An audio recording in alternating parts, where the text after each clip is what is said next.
Quand il m'a dit « Ouvre la bouche et reçois », j'ai senti tout mon corps se glacer, comme si on avait versé l'eau d'un puits profond sur mon âme. La sueur coulait sur mon front, tandis que tous autour de moi priaient, les yeux fermés, en extase. Personne ne voyait, personne ne remarquait. Sa main tenait fermement ma nuque, pendant qu'il murmurait des paroles d'onction à mon oreille, son haleine chaude mêlée de café et de menthe faisant retourner mon estomac. « C'est la volonté du Seigneur », répétait-il. Mais quelque chose en moi criait que Dieu ne désirerait jamais cela. Cette nuit de veillée changerait ma vie à jamais, mais je ne savais pas encore que le cauchemar durerait des années, ni que cet homme que tous appelaient loin utiliserait les saintes écritures pour m'emprisonner dans les chaînes invisibles de la culpabilité et de la peur. Ah, si je pouvais remonter le temps et arracher cette nuit de mon histoire. Bonjour mes chers, je m'appelle Elisabeth, j'ai 59 ans. Je suis née en 1966 à Pointe-Noire, dans le sud du Congo, à une époque où les filles comme moi étaient élevées pour obéir sans poser de questions. Aujourd'hui, pour la première fois, je vais partager une histoire que j'ai gardée comme une blessure ouverte pendant plus de 10 ans. Une histoire sur comment les murs d'une église peuvent cacher des secrets aussi obscurs que les intentions des hommes qui se disent représentants de Dieu sur terre. Mes mains tremblent alors que je me prépare à révéler cela, mais je sens que je dois parler. Peut-être que ma voix pourra allumer une lumière pour d'autres femmes qui sont encore prises dans les toiles invisibles de la manipulation spirituelle. Pour comprendre comment je suis arrivée à cette veillée fatidique en 2013, je dois revenir quelques années en arrière, quand ma vie s'est effondrée comme un château de sable frappé par une vague impitoyable. J'avais 40 ans quand j'ai découvert que Pascal, mon mari depuis 22 ans et père de mes 2 enfants, entretenait une seconde famille à Dolisie, à moins de 200 km de notre maison. La découverte est venue d'un appel mal dirigé. L'autre femme, Solange, a appelé notre maison pensant parler à sa mère. En quelques minutes, 2 décennies de souvenirs ont été réécrites à la lumière de cette nouvelle et douloureuse vérité. Chaque voyage d'affaires, chaque nuit où il est rentré tard, chaque cadeau inattendu apporté par culpabilité, tout a pris un nouveau sens. C'était comme si le sol s'ouvrait sous mes pieds et que je tombais dans un abîme sans fin. Le divorce fut rapide et dévastateur. Pascal n'a même pas essayé de nier, il semblait même soulagé que le secret ait finalement éclaté.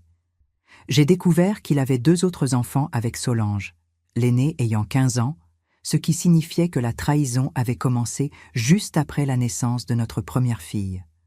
La sensation d'avoir vécu un mensonge pendant si longtemps me rongeait de l'intérieur comme de l'acide. Nos enfants, Olivier et Marie, déjà adolescents à l'époque, ont réagi avec un mélange de colère et de mépris envers leur père. Marie, en particulier, refusait même de répondre à ses appels. Cela me détruisait intérieurement de voir ma famille se déchirer ainsi. Les années qui ont suivi ont été d'une solitude écrasante. J'ai continué à travailler comme secrétaire dans un cabinet comptable, prenant soin de mes enfants, gardant les apparences, souriant quand nécessaire. Mais à l'intérieur, j'étais creuse, vide, comme une coque desséchée. Les nuits étaient les pires, ces heures interminables à fixer le plafond, repassant chaque moment des 22 dernières années, cherchant des signes que j'aurais dû percevoir, sentant le poids de ma propre naïveté. La question qui me tourmentait n'était pas tant « Pourquoi a-t-il fait ça ?» mais « Pourquoi ne l'ai-je pas remarqué ?» Le doute sur ma propre capacité de discernement a planté une graine qui fleurirait plus tard de la pire manière possible. C'est en 2006, 6 ans après le divorce, que j'ai connu l'Église de la Renaissance en Christ véritable. Ma voisine Béatrice m'a invitée à un culte spécial de restauration familiale. À l'époque, mes enfants traversaient leur propre crise. Olivier avait des problèmes d'alcool et Marie avait abandonné l'université en 2e année. Je me sentais ratée comme mère, comme épouse, comme femme. La promesse de restauration sonnait comme une musique à mes oreilles endolories. L'église se trouvait dans un entrepôt rénové à la périphérie de la ville, avec une façade imposante peinte en blanc, une grande enseigne lumineuse et un parking toujours plein. À l'intérieur, des lumières colorées, de la musique forte, des écrans géants sur les murs. C'était très différent de l'église catholique traditionnelle où j'avais été élevée, avec ses bancs en bois inconfortables et ses rituels silencieux. Ici, tout était vie, émotion, intensité. Les gens levaient les mains, pleuraient, parlaient en langues étranges.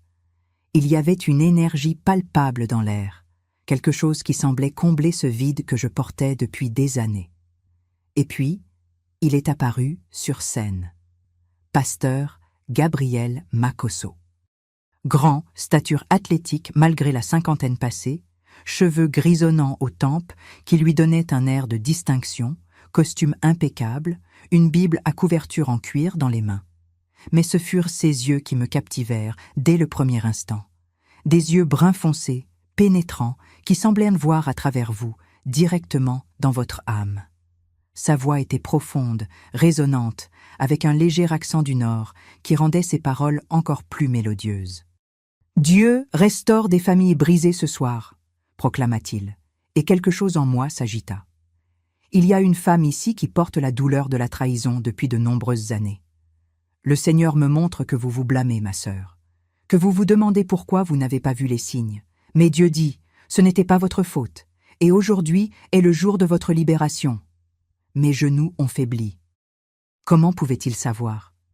C'était comme s'il lisait mes pensées les plus intimes. Les larmes ont commencé à couler sur mon visage, incontrôlables. Béatrice m'a enlacé les épaules, murmurant « C'est pour toi, Élisabeth. Le pasteur a le don de prophétie. Dieu te parle à travers lui. » À la fin du culte, pendant l'appel, je me suis retrouvée à marcher vers l'autel comme si mes pieds avaient leur propre volonté.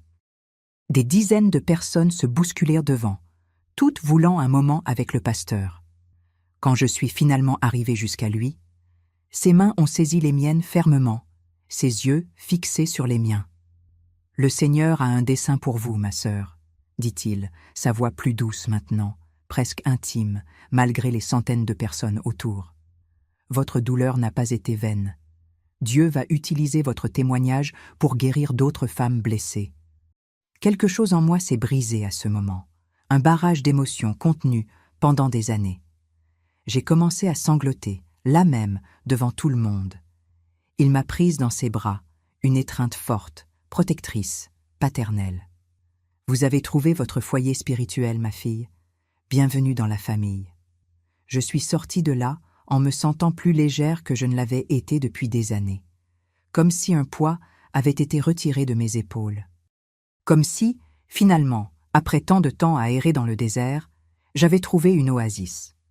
Les semaines qui ont suivi furent d'intenses immersions dans cette nouvelle réalité. J'allais à l'église 3-4 fois par semaine. Culte de libération, réunion de cellules, études bibliques, veillées. Plus je passais de temps là-bas, moins il restait de temps pour penser à la douleur, à la solitude. C'était comme un médicament qui engourdissait la blessure sans nécessairement la guérir, mais le soulagement momentané était si bienvenu que je ne m'en souciais pas. Pasteur Gabriel trouvait toujours un moment pour me parler, même dans les cultes les plus bondés. Une touche sur l'épaule, un mot d'encouragement, un verset spécifique que, selon lui, Dieu avait mis dans son cœur pour moi. Je me sentais spéciale, choisie.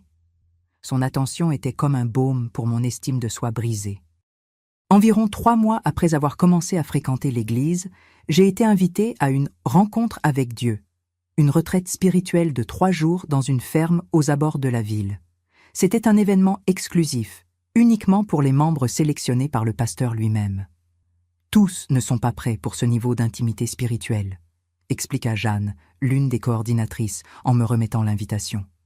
Le pasteur a vu quelque chose de spécial en vous, sœur Élisabeth. La retraite fut une expérience intense, presque surréaliste.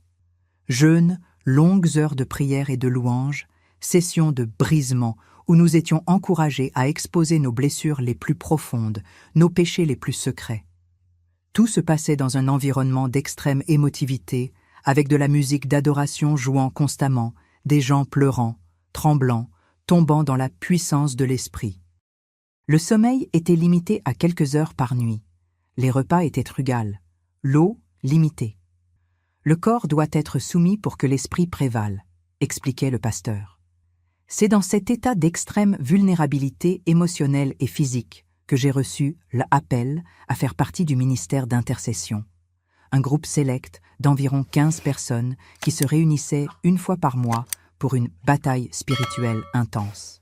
Selon le pasteur, nous étions les murailles de Dieu, la première ligne de défense contre les forces des ténèbres qui tentaient de détruire l'Église. Les réunions du ministère d'intercession avaient toujours lieu la nuit, généralement commençant à minuit le vendredi et s'étendant jusqu'à l'aube du samedi. Elles étaient appelées veillées prophétiques et se déroulaient dans le temple même, portes verrouillées et rideaux fermés. L'ennemi ne peut pas voir nos stratégies spirituelles, disait le pasteur, avec un air de conspiration sacrée qui nous faisait sentir partie de quelque chose de plus grand, spécial, exclusif. Dans ces veillées, le pasteur Gabriel enseignait des niveaux plus profonds de spiritualité, des choses que, selon lui, tous les croyants n'étaient pas prêts à recevoir. Il parlait de révélations spéciales, visions prophétiques, onctions spécifiques. Il disait que notre groupe avait été choisi par Dieu pour une œuvre spéciale dans les derniers jours. Tout était très mystérieux, enveloppé dans une aura de sacralité qui ne permettait pas de questions. Les expériences pendant ces veillées étaient intenses. Jeûnes prolongés, heures à genoux à l'autel, chants répétitifs qui induisaient des états altérés de conscience, prières en langue qui s'étendaient pendant des heures. Il n'était pas rare que des personnes s'évanouissent, aient des visions, prophétisent ou manifestent des comportements étranges, tremblements, rires incontrôlables, pleurs convulsifs. Tout était interprété comme manifestation du Saint-Esprit. Dans ces environnements extrêmes, l'autorité du pasteur était absolue, incontestable. Il était le seul capable d'interpréter les manifestations spirituelles, le seul qui pouvait dire ce qui venait de Dieu et ce qui n'en venait pas. Progressivement, presque imperceptiblement, nous avons été conditionnés à nous méfier de nos propres pensées et sentiments. L'esprit charnel est ennemi de Dieu, répétait-il fréquemment. Vous devez renouveler votre esprit, capturer chaque pensée et la soumettre à Christ. Et Christ, dans ce contexte, était synonyme de pasteur Gabriel. C'est dans cet environnement, après presque 2 ans d'immersion progressive dans cette réalité alternative, qu'a eu lieu la veillée qui changerait ma vie à jamais. C'était mars 2013, un vendredi particulièrement froid pour cette période de l'année. La veillée de cette nuit avait pour thème « Vêtements sacerdotaux, préparation pour le Saint des Saints ». Le pasteur avait prêché sur la nécessité d'une purification extrême avant d'entrer dans la présence de Dieu, se basant sur les exigences rigides imposées aux prêtres de l'Ancien Testament. « Tous ne seront pas admis dans le Saint des Saints », proclama-t-il, sa voix résonnant dans le temple presque vide, seuls les 15 élus présents. Seulement ceux qui passeront par la purification complète, qui se donneront totalement, sans réserve. Êtes-vous prêts pour ce niveau d'abandon ? L'atmosphère était dense, chargée d'attente. Des bougies parfumées éparpillées sur l'autel créaient des ombres dansantes sur les murs. L'encens rendait l'air lourd. La musique instrumentale basse créait une atmosphère presque hypnotique. Nous étions tous épuisés. Il était presque 4 heures du matin. Nous jeûnions depuis la veille. Nous avions passé des heures à prier en langue, à confesser des péchés, à briser des malédictions générationnelles. C'est alors que le pasteur a commencé à appeler des personnes spécifiques pour recevoir une onction spéciale. Un par un, certains membres du groupe ont été appelés à l'avant, où il leur imposait les mains, priait fervemment, et ils tombaient au sol, apparemment inconscients, en repos dans l'esprit. Quand mon tour est venu, j'ai ressenti un mélange d'honneur et d'appréhension. J'ai marché jusqu'à l'autel, les jambes légèrement tremblantes de fatigue et d'émotion. Le pasteur a posé ses mains sur ma tête et a commencé à prier en langue, sa voix devenant progressivement plus haute et intense. J'ai ressenti un étrange vertige, une chaleur qui commençait à la tête et descendait dans le corps. Mes jambes ont faibli et je suis tombé, comme les autres avant moi. Mais contrairement aux autres, le pasteur s'est agenouillé à côté de moi, continuant la prière. À travers des yeux mi-clos, j'ai vu les autres membres du groupe, tous apparemment en profonde transe spirituelle, étrangers à ce qui se passait. Ses mains ont glissé de ma tête à mes épaules, puis à ma taille. « Sœur Élisabeth », murmura-t-il, si près que je pouvais sentir son haleine chaude sur mon visage. Le Seigneur m'a montré que vous êtes prête pour un niveau plus élevé d'onction.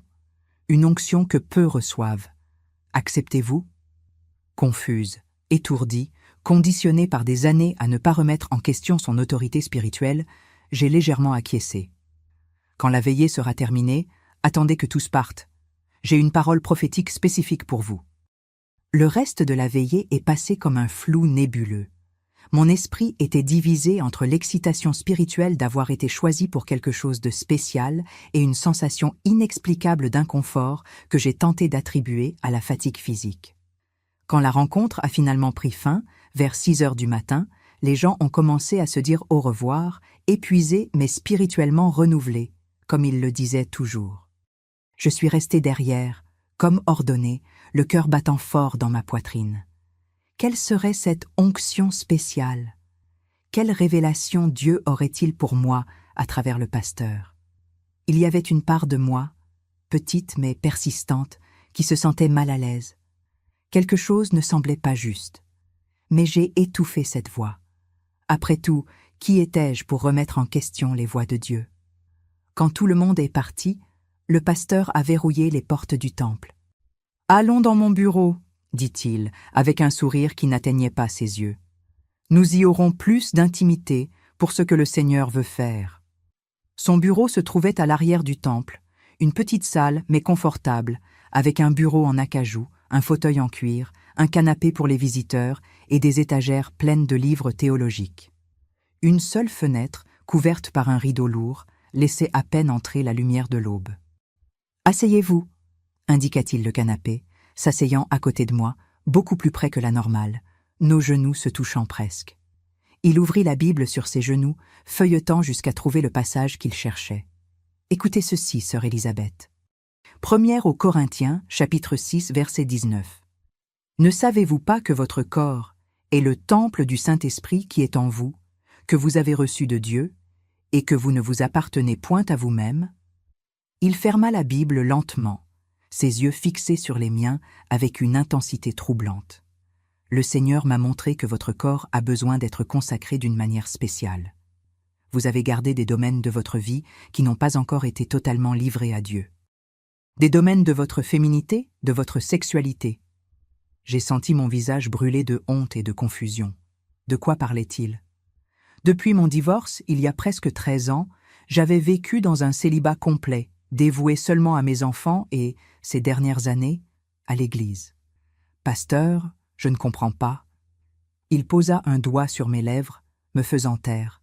« L'esprit charnel ne peut comprendre les choses spirituelles, ma sœur. Il est écrit que nous devons faire confiance au Seigneur de tout notre cœur et ne pas nous appuyer sur notre propre intelligence. » Sa main glissa sur mon visage, puis sur mon cou, dans un geste qui franchissait dangereusement la ligne entre le pastoral et l'intime. Dieu utilise des vases humains pour transmettre son onction. Je ne suis qu'un vase, un instrument dans les mains du Seigneur. Ce qui va se passer ici est sacré, un mystère entre vous, moi et Dieu. Quelque chose en moi criait que c'était mal, très mal. Mais des années de conditionnement, de soumission à l'autorité spirituelle, de peur de déplaire à Dieu m'ont paralysé. Et il y avait autre chose, ce profond désir d'être spécial, d'être choisi, d'avoir de la valeur. Après avoir été trahi, abandonné, après des années à remettre en question ma propre valeur en tant que femme, l'idée d'être sélectionnée par Dieu pour quelque chose de spécial était un baume puissant, même si dangereux. « Fermez les yeux » ordonna-t-il, sa voix maintenant plus basse, presque un murmure. « Je vais prier pour vous, et le Saint-Esprit va faire son œuvre. » J'ai obéi, tremblant légèrement. J'ai senti ses mains sur mes épaules, puis, glissant lentement vers le bas, franchissant des frontières qui ne devraient jamais être franchies. J'ai ouvert les yeux sous le choc, essayant de reculer. « Pasteur, ce n'est pas... »« Chut !» interrompit-il, ses yeux maintenant durs, différents de ce regard aimant qu'il montrait à la chair. « Ne résistez pas à l'œuvre de Dieu, Élisabeth. Il est écrit « N'éteignez pas l'esprit ». Si vous résistez maintenant, vous rejetterez la bénédiction que Dieu a pour vous. La manipulation était insidieuse, revêtue d'un langage spirituel qui brouillait ma capacité de discernement. Il a continué à parler, citant des écritures hors contexte, mélangeant des vérités partielles avec des distorsions complètes, revenant toujours au thème de la soumission, de l'abandon total, de l'obéissance sans questionnement. C'est quand il m'a doucement poussé pour que je m'allonge sur le canapé, son corps maintenant partiellement sur le mien, que la panique a finalement surmonté le conditionnement. J'ai essayé de le repousser, mais il était beaucoup plus fort. Il a tenu mes poignets d'une main, tandis que l'autre continuait son exploration profane. « Pasteur, s'il vous plaît, c'est mal », ai-je supplié, les larmes coulant maintenant librement sur mon visage. « Mal ?» Il a ri, un son bas et froid que je n'avais jamais entendu auparavant. « Qui définit ce qui est bien ou mal, Élisabeth ? Dieu parle à travers moi. Je suis l'autorité spirituelle qu'il a placée sur vous. Me résister, c'est lui résister. » À ce moment-là, quelque chose a changé dans ses yeux. Le masque de sainteté est complètement tombé, révélant quelque chose de prédateur, calculateur. De plus, a-t-il continué, sa voix maintenant dépourvue de toute prétention spirituelle, qui vous croirait ? La divorcée en manque, émotionnellement instable, contre l'homme de Dieu respecté par tous ? Réfléchissez bien avant de faire quelque chose qui pourrait détruire cette Église, ce ministère qui a aidé tant de personnes. La peur m'a paralysée. Il avait raison. Qui me croirait ? J'avais moi-même vu comment l'Église traitait les femmes qui tombaient dans le péché ou qui portaient faux témoignages contre les oints de Dieu. Elles seraient exclues, stigmatisées, abandonnées par la communauté qui était devenue leur famille. J'ai fermé les yeux, des larmes silencieuses coulant, tandis qu'il continuait, ses mains déboutonnant maintenant mon chemisier. C'est un test de soumission, Élisabeth, d'obéissance. Comme Abraham qui était prêt à sacrifier son propre fils par obéissance à Dieu. J'ai essayé de me dissocier, de laisser mon esprit flotter loin de cette pièce, de ce canapé, de cet homme. J'ai pensé à mes enfants, à mes parents déjà décédés, aux montagnes de ma ville natale, n'importe quoi pour échapper à la réalité de ce qui se passait. C'est alors qu'il s'est soudainement levé, commençant à déboucler sa ceinture. Le son métallique de la boucle m'a ramené à la réalité horrifiante. « Agenouillez-vous » a-t-il ordonné, son ton n'admettant pas de refus. Tremblante, confuse, terrifiée, j'ai glissé du canapé au sol, m'agenouillant devant lui. Il s'est positionné devant moi, une main tenant mes cheveux avec assez de force pour faire mal. « Ouvre la bouche et reçois » a-t-il dit, et ce qu'il a mis était énorme, suffocant. J'ai étouffé, essayé de reculer, mais la main dans mes cheveux me maintenait en place. « Ceci est la vraie communion » a-t-il murmuré, la voix entrecoupée. Tout comme nous recevons le corps du Christ dans l'Eucharistie, vous recevez la semence ointe. L'abus a continué pendant des minutes qui semblaient des éternités. Quand il a finalement terminé, il m'a lâché et je suis tombé en avant, toussant, suffocant, tremblant incontrôlablement. Il a ajusté ses vêtements calmement, comme si rien d'extraordinaire ne s'était produit, comme s'il ne venait pas de violer non seulement mon corps, mais ma foi, ma confiance, mon âme. « Vous avez réussi le test », a-t-il dit froidement, reprenant son rôle de leader spirituel. « Maintenant, vous faites partie du cercle le plus intime. Il y en a d'autres comme vous, choisis pour ce type spécial de ministère. Mais c'est un secret sacré entre nous et Dieu. Si vous le dites à quelqu'un, vous trahirez non seulement ma confiance, mais celle de Dieu. » Avant de me libérer, il a fait une prière demandant à Dieu de sceller notre alliance spirituelle. Sa capacité à passer du rôle de prédateur à celui de pasteur en quelques secondes était effrayante, déroutante. Cela m'a fait douter de ce qui venait de se passer. Était-ce vraiment un abus? Ou était-ce, comme il insistait, une sorte de rituel spirituel que mon esprit charnel ne pouvait pas comprendre? J'ai quitté l'église ce matin-là, avec le corps endolori et l'âme en lambeaux. J'ai pris 3 douches d'affilée en arrivant chez moi, frottant ma peau jusqu'à ce qu'elle devienne rouge, mais la sensation de saleté ne partait pas. J'ai pleuré jusqu'à ne plus avoir de larmes, à genoux dans la cabine de douche, l'eau chaude se mélangeant au sel de mes larmes. Je n'ai rien dit à personne. Qui me croirait? Comment pourrais-je expliquer que j'avais permis que cela arrive? Comment pourrais-je admettre avoir été si complètement trompée? La honte était un poids écrasant, suffocant. Dans les semaines suivantes, j'ai évité l'église autant que possible, inventant des excuses. travail supplémentaire, problèmes de santé, engagements familiaux. Mais le pasteur Gabriel ne facilitait pas cette fuite. Il appelait constamment, envoyait d'autres membres vérifier pourquoi j'étais absente, faisait des commentaires pendant les cultes sur les brebis qui s'égarent du troupeau. Quand je suis finalement revenue à une veillée, 1 mois plus tard, il a agi comme si rien ne s'était passé. Il a prêché comme toujours, puissant, charismatique, apparemment oint. Mais quand nos regards se croisaient, il y avait quelque chose de prédateur dans ses yeux, une connaissance partagée, une menace voilée. À la fin de cette veillée, il a annoncé que je devais rester pour une parole prophétique spéciale. La terreur que j'ai ressentie était paralysante. Tout mon corps criait de fuir, mais le conditionnement, la peur, la confusion spirituelle m'ont maintenu en place.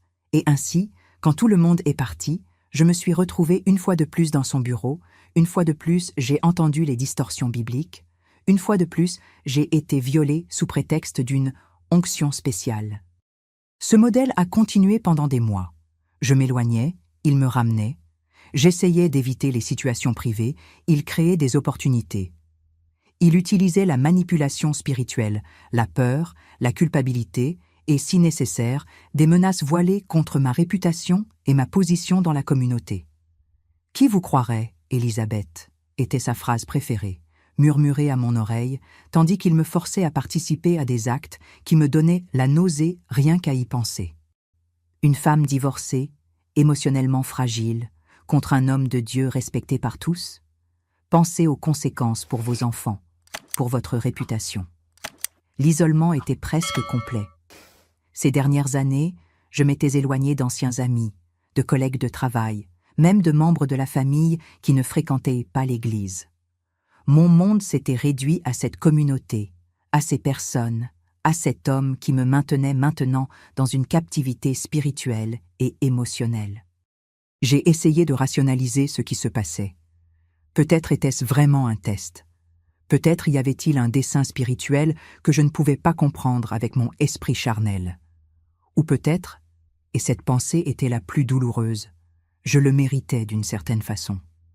Peut-être était-ce le prix à payer pour mes péchés, pour mes échecs en tant qu'épouse, mère, femme. C'est un dimanche matin, environ 6 mois après le début des abus, que quelque chose d'inattendu s'est produit. J'étais dans les toilettes de l'église, essayant de me ressaisir après une rencontre particulièrement dégradante avec le pasteur avant le culte principal, quand une dame âgée est entrée. C'était Antoinette, une femme d'environ 70 ans qui fréquentait l'église depuis sa fondation. Toujours silencieuse, toujours au fond, participant rarement aux activités les plus intenses. En me voyant laver mon visage, les yeux rouges de larmes, Antoinette s'est arrêtée, m'observant avec une expression de compréhension qui m'a complètement désarmée. « Il vous a aussi fait ça, n'est-ce pas ?» a-t-elle simplement demandé, sa voix basse mais ferme. Ces mots étaient comme une clé qui déverrouillait la prison où j'étais. Je me suis effondrée en larmes, incapable de répondre verbalement, mais tout mon corps criait « oui ». Antoinette s'est approchée, posant une main ridée sur la mienne. « Vous n'êtes pas seule, ma fille, et ce n'est pas votre faute. » Dans ces toilettes simples d'église, entre un lavabo en porcelaine bon marché et un miroir taché, j'ai trouvé la première lumière après des mois d'obscurité. Antoinette m'a dit qu'elle connaissait d'autres femmes, au moins 4, qui avaient vécu la même expérience avec le pasteur Gabriel. Certaines avaient simplement disparu de l'église, d'autres restaient prisonnières de la même peur et confusion qui me paralysait. Il choisit très bien, a expliqué Antoinette, son visage ridé marqué par une triste sagesse, des yeux qui avaient trop vu en leurs nombreuses années. Des femmes vulnérables, généralement divorcées ou veuves, sans réseau de soutien fort, émotionnellement fragilisées, spirituellement assoiffées. Des femmes qui aspirent tellement à l'acceptation, à un sentiment d'appartenance, qu'elles sont prêtes à ignorer les signaux d'alarme. Des femmes qui ont été conditionnées à ne pas faire confiance à leurs propres instincts, à soumettre leur discernement à l'autorité masculine, surtout si cette autorité est revêtue de pouvoir spirituel. Antoinette parlait avec le calme de quelqu'un qui avait déjà traité sa propre douleur depuis longtemps, la transformant en une compréhension profonde de la dynamique de l'abus. Sa main restait sur la mienne, une touche légère mais ferme, m'ancrant tandis que mon monde s'effondrait et se reconstruisait simultanément avec cette révélation. Il les isole progressivement, les rend dépendantes de son approbation, de la communauté qu'il contrôle. Quand cela arrive, finalement, elles sont si profondément prises dans la toile qu'elles ne peuvent pas s'échapper. Elles ne savent plus où finit Dieu et où commence le pasteur. La confusion spirituelle est la prison la plus efficace, car vous portez les barreaux en vous. Le culte commencerait dans quelques minutes, nous pouvions entendre la musique d'adoration déjà jouée dans le sanctuaire, mais à ce moment-là, rien de tout cela n'importait. J'ai ressenti une douleur physique à la poitrine, comme si quelque chose était arraché de moi. Peut-être était-ce le bandeau qui couvrait mes yeux depuis si longtemps. Comment savez-vous tout cela ? Ai-je finalement pu demander entre les sanglots. Antoinette a profondément soupiré, ses yeux momentanément perdus dans des souvenirs lointains. Parce que j'ai déjà été à votre place, ma fille. Pas avec ce pasteur, mais avec un autre, il y a de nombreuses années, dans une autre ville. Le mode opératoire est toujours le même. L'abus spirituel suit des modèles prévisibles, comme si ses prédateurs lisaient le même manuel. J'ai appris à reconnaître les signes. J'observe le pasteur Gabriel depuis des années, voyant le modèle se répéter. Certaines femmes disparaissent silencieusement, d'autres restent comme des fantômes d'elles-mêmes. Vous avez ce même regard vide, ce même tremblement des mains quand il s'approche. Je connais trop bien ces signes.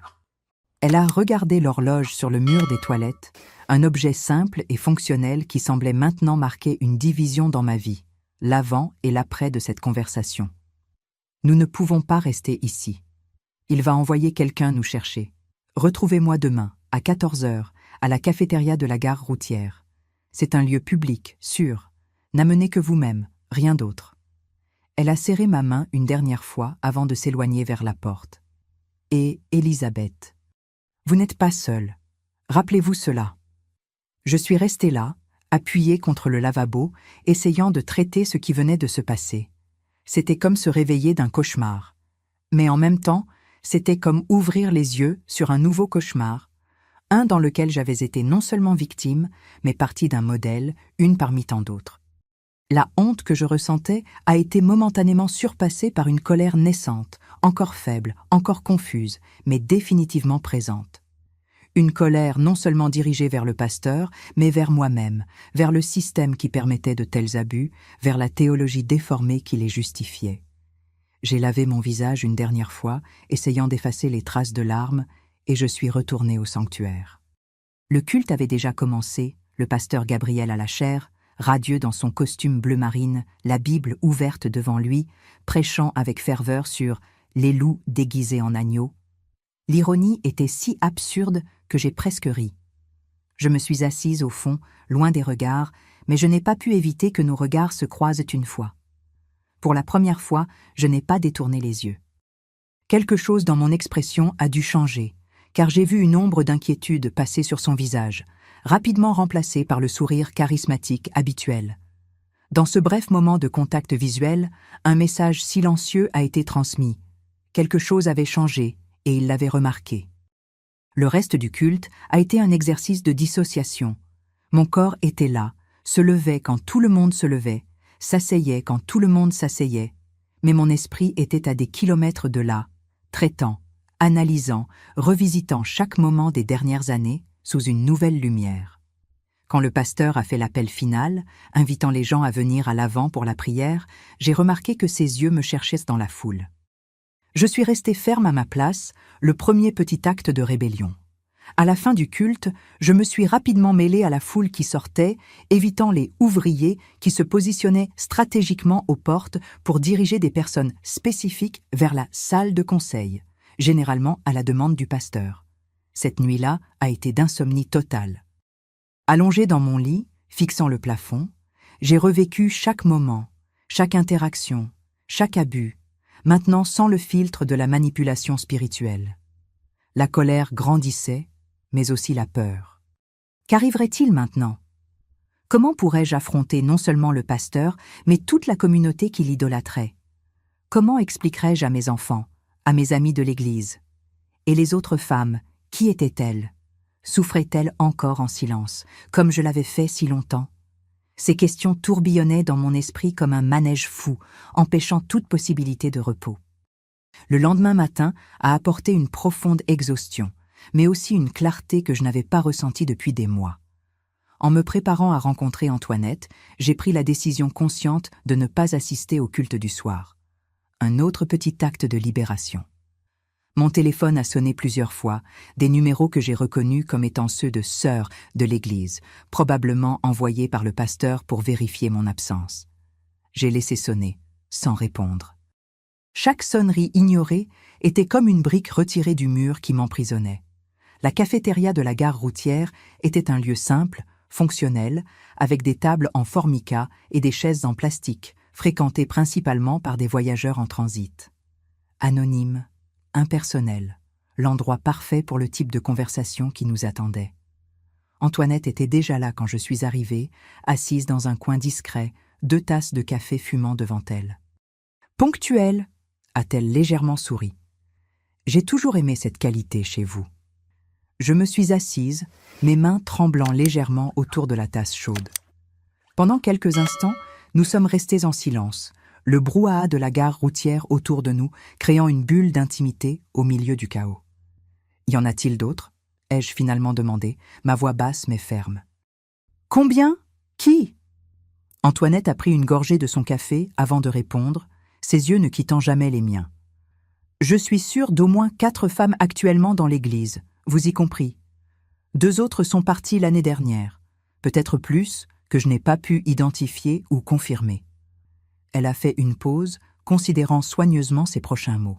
« Il y a un modèle, comme je l'ai dit. Charlotte, la veuve qui a perdu son mari d'un cancer il y a 2 ans. Josette, dont le mari est en prison pour trafic. Françoise, mère célibataire, abandonnée alors qu'elle était enceinte de son 3e enfant. Et vous, Élisabeth, divorcée, trahie, questionnant votre propre valeur.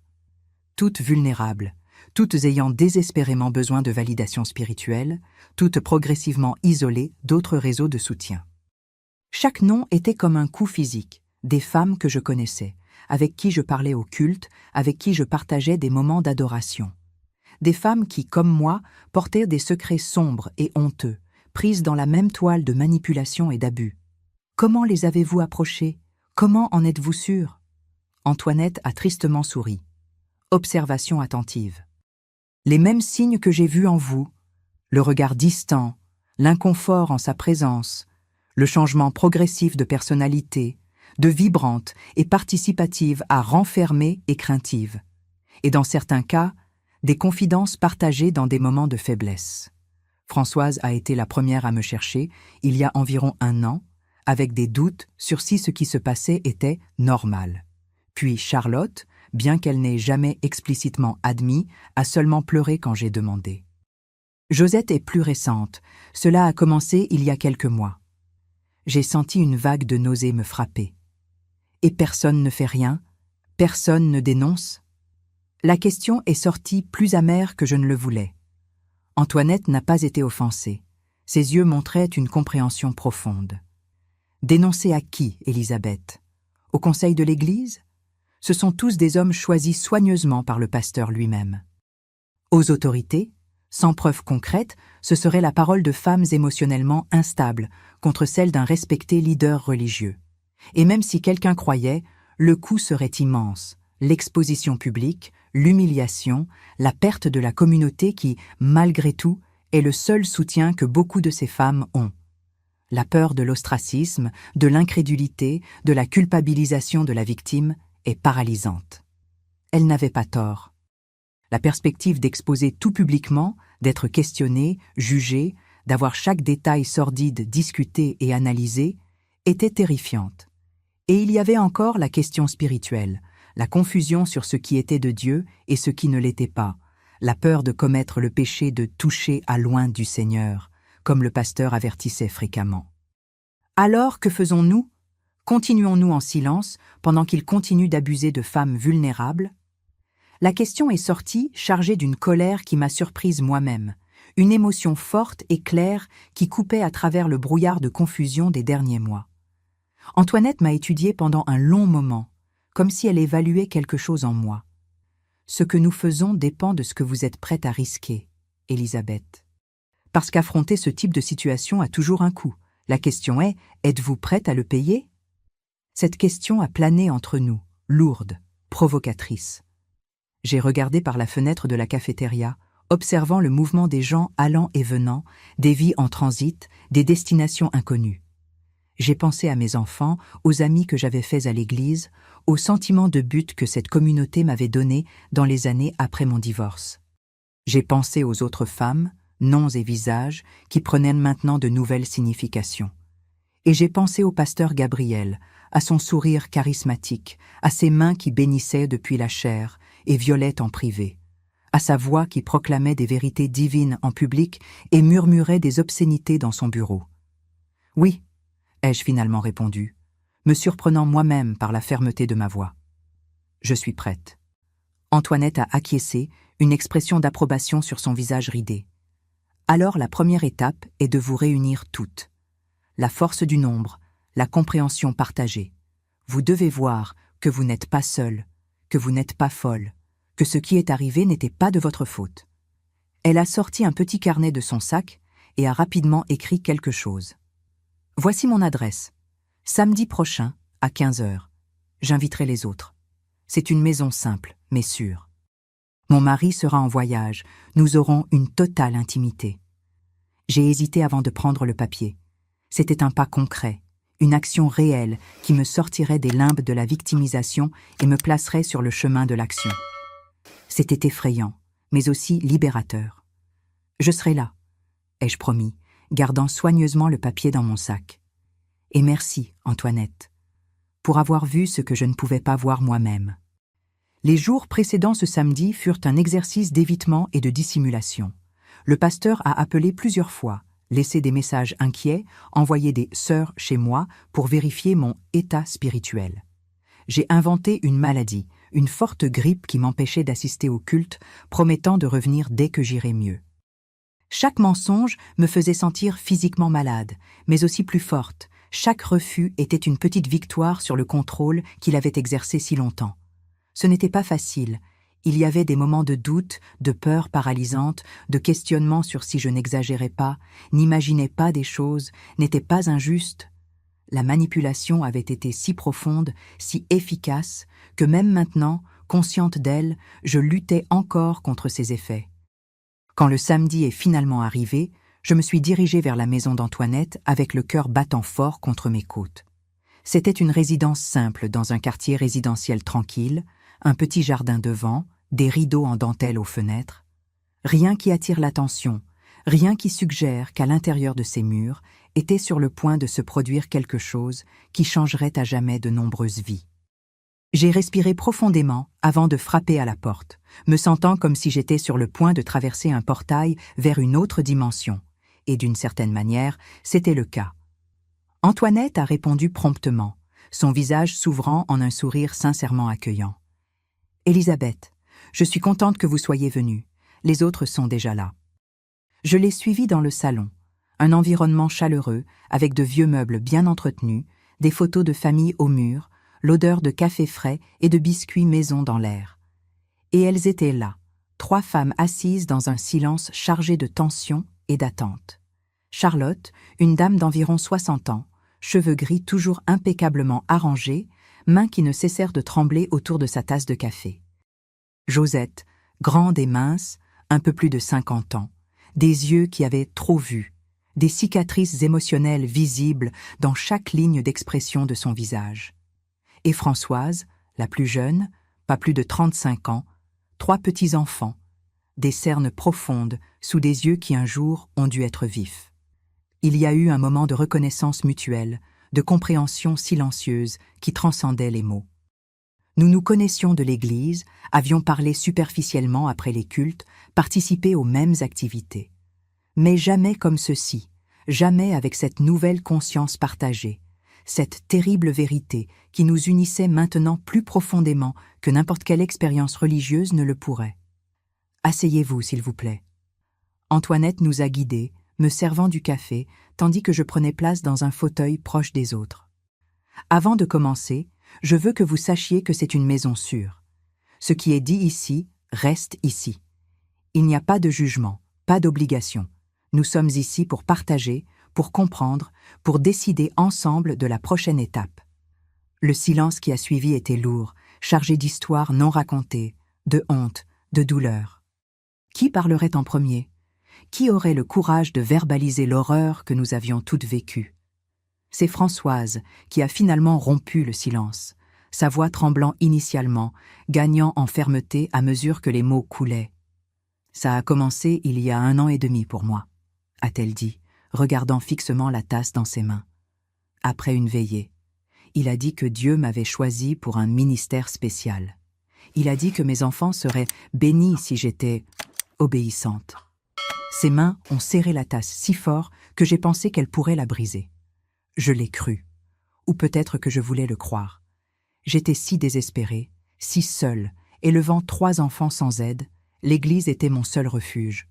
Sa voix a faibli, des larmes silencieuses coulant maintenant sur son visage. Josette fut la suivante, sa voix âpre comme du papier de verre, des années de tabagisme et d'amertume évidentes dans chaque syllabe. J'ai commencé dans le ministère d'intercession il y a 6 mois. Même histoire, onction spéciale, autorité spirituelle, soumission comme preuve de foi. Au début, j'ai vraiment pensé que c'était quelque chose de spirituel. Que peut-être je ne comprenais pas à cause de mon esprit charnel, comme il disait. Elle a ri, un son sans humour. Quelle stupidité de ma part. Mais quand vous passez des années à entendre que vous ne devez pas faire confiance à votre propre discernement, que l'autorité spirituelle sait mieux, vous commencez à douter de votre propre santé mentale. Charlotte n'a pas pu beaucoup parler. Elle a seulement acquiescé quand on lui a demandé si elle avait vécu la même expérience, des larmes silencieuses coulant sur un visage qui semblait avoir vieilli de décennies en seulement quelques années. Sa main tremblante a cherché celle de Josette, qui l'a tenue fermement, un petit acte de solidarité qui en disait long. Et puis ce fut mon tour. Les mots sont sortis hésitants au début, puis dans un torrent que je n'ai pas pu contrôler. J'ai parlé de la première veillée, de l'isolement progressif, de la manipulation spirituelle, des abus subséquents. J'ai parlé de la confusion, de la honte, de la peur. Et finalement, j'ai parlé du moment de clarté dans les toilettes de l'église, quand Antoinette m'avait offert la première lumière après des mois d'obscurité. Quand j'ai terminé, il y avait un silence différent dans la pièce, non plus chargé de honte, mais d'une colère collective naissante, une indignation partagée qui commençait à remplacer la culpabilité individuelle que chacune avait portée seule pendant si longtemps. Antoinette observait attentivement, nous permettant de traiter cette nouvelle compréhension partagée, ce changement de perspective de victime isolée à survivante unie. « Vous n'êtes pas seule », a-t-elle finalement dit, « et vous n'êtes pas les premières. Ce modèle se répète dans des églises à travers tout le pays, à travers le monde entier. Des hommes qui utilisent leur pouvoir spirituel pour abuser, manipuler, contrôler. Et des systèmes religieux qui les protègent, qui font taire les victimes, qui blâment les femmes pour avoir séduit les leaders. Que faisons-nous maintenant ? A demandé Françoise, sa voix plus ferme maintenant, avec un fil de détermination qui n'était pas présente auparavant. Allons-nous à la police ? Parlons-nous au conseil de l'Église ? Antoinette a soupiré, regardant chacune d'entre nous avant de répondre. Ce sont des options, mais chacune vient avec ses propres risques et défis. La police exigera des preuves que nous n'avons peut-être pas. Le conseil de l'Église est composé d'hommes choisis par le pasteur lui-même, dont beaucoup ont intérêt à maintenir le statu quo. Et dans les 2 cas, vous feriez face à une exposition publique, des questionnements, un possible discrédit. Elle a fait une pause, nous donnant le temps d'absorber ces réalités inconfortables. Mais il y a d'autres approches. Le confronter directement, toutes ensemble, avec la connaissance que vous n'êtes plus isolés. Documenter les abus, dates, lieux, détails spécifiques qui se corroborent les uns les autres. Cherchez un soutien externe, d'experts en abus religieux. La décision vous appartient, et quel que soit le chemin que vous choisirez, je serai à vos côtés. Nous nous sommes regardés les unes les autres, chacune traitant ses possibilités à sa manière. L'unité que nous ressentions était nouvelle, fragile, mais aussi puissante. Pour la première fois, nous n'étions pas des victimes isolées, mais un groupe de femmes qui partageaient une terrible vérité, et cette vérité partagée avait le pouvoir de nous libérer. C'est Josette qui a suggéré la stratégie que nous suivrions finalement. « Nous avons besoin de preuves concrètes », a-t-elle dit, ces années en tant qu'épouse d'un homme impliqué dans des activités criminelles lui ayant enseigné la valeur de preuves incontestables. Quelque chose qu'il ne peut pas nier, déformer ou expliquer comme un malentendu spirituel. Charlotte, qui était restée majoritairement silencieuse jusque-là, a acquiescé. « Des enregistrements ?» a-t-elle suggéré, sa voix presque un murmure. « Si nous avions des enregistrements de ce qui se passe dans ce bureau ?» L'idée a plané entre nous, à la fois terrifiante et libératrice. Enregistrer signifiait que l'une d'entre nous devrait y retourner, affronter à nouveau cette horreur, permettre que cela se produise encore une fois, mais cette fois armée avec la vérité et un plan. Je le ferai, me suis-je entendu dire, me surprenant moi-même par la fermeté de ma voix. Il est déjà méfiant de mon absence. Si je reviens, agissant comme si je regrettais de m'être éloignée, il voudra me discipliner en privé. C'est l'opportunité parfaite. Françoise m'a regardée avec un mélange d'admiration et d'inquiétude. « Êtes-vous sûre, Élisabeth ? C'est vous demander beaucoup. » J'ai acquiescé, une détermination grandissant en moi, remplaçant la peur qui avait été ma compagne constante depuis si longtemps. Je suis sûre, je dois le faire. Pour moi, pour vous toutes, pour toute femme qui pourrait devenir sa cible à l'avenir. Antoinette m'a observé attentivement. Si c'est ce que vous voulez faire, planifions soigneusement. Nous avons besoin d'un enregistreur discret, quelque chose qu'il ne remarquera pas. Et nous devons garantir votre sécurité physique et émotionnelle pendant et après le processus. Dans les jours qui ont suivi, nous avons élaboré le plan dans des détails méticuleux. Françoise a fourni un petit enregistreur numérique, facilement dissimulable, avec une bonne capacité de captation audio. Josette m'a enseigné le positionnement stratégique, où le placer pour capter clairement sans être découvert.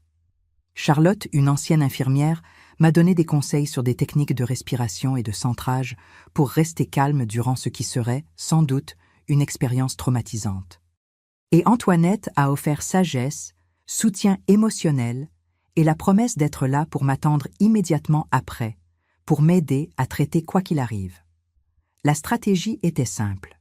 Je retournerai à l'église lors de la prochaine veillée, me montrant repentante pour mon absence, vulnérable, ayant besoin de restauration spirituelle. Connaissant le schéma du pasteur, il m'appellerait certainement pour une session de conseil privée après l'événement. J'emporterai l'enregistreur caché dans mon sac, positionné pour capter clairement l'audio. Je n'aurai pas besoin de provoquer quoi que ce soit, juste permettre qu'il suive son schéma habituel, que nous savions maintenant être prévisible dans sa prédation. Quand la nuit de la veillée est arrivée, j'étais terrifiée, mais aussi étrangement calme. La clarté d'intention avait cet effet paradoxal. Je me suis habillée soigneusement, optant pour des vêtements modestes qui ne pourraient pas être utilisés contre moi plus tard dans des allégations selon lesquelles j'aurais provoqué ou séduit. Le petit enregistreur était en sécurité dans un compartiment interne de mon sac, déjà allumé et testé plusieurs fois. Antoinette m'a conduite près de l'église, promettant d'attendre quelques pâtés de maison plus loin, dans sa voiture, jusqu'à ce que tout soit terminé. Entrer dans ce temple à nouveau, sachant ce que je savais maintenant, a été l'une des choses les plus difficiles que j'ai jamais faites. L'endroit qui représentait autrefois un refuge et un espoir semblait maintenant un décor d'horreur, chaque coin évoquant des souvenirs que je préférerais oublier. Les regards de surprise et d'approbation des autres membres quand ils m'ont vu, la sœur Élisabeth est de retour, gloire à Dieu, provoquait un mélange de nausée et de tristesse. Ils ne savaient pas, ils n'avaient aucune idée de ce qui se passait derrière les portes fermées de ce bureau au fond. Le pasteur Gabriel était à la chaire quand je suis entrée, mais ses yeux ont rencontré les miens immédiatement. C'était comme s'il avait un radar pour détecter ma présence. J'ai vu un éclat de satisfaction dans son regard, un sourire en coin qui a envoyé un frisson le long de ma colonne vertébrale. Il savait que j'étais revenue au troupeau, dans sa sphère de contrôle. Je me suis assise au fond, essayant de contrôler ma respiration, répétant mentalement les techniques que Charlotte m'avait enseignées. Je suis ici avec un but, me suis-je rappelé. Je ne suis plus une victime inconsciente.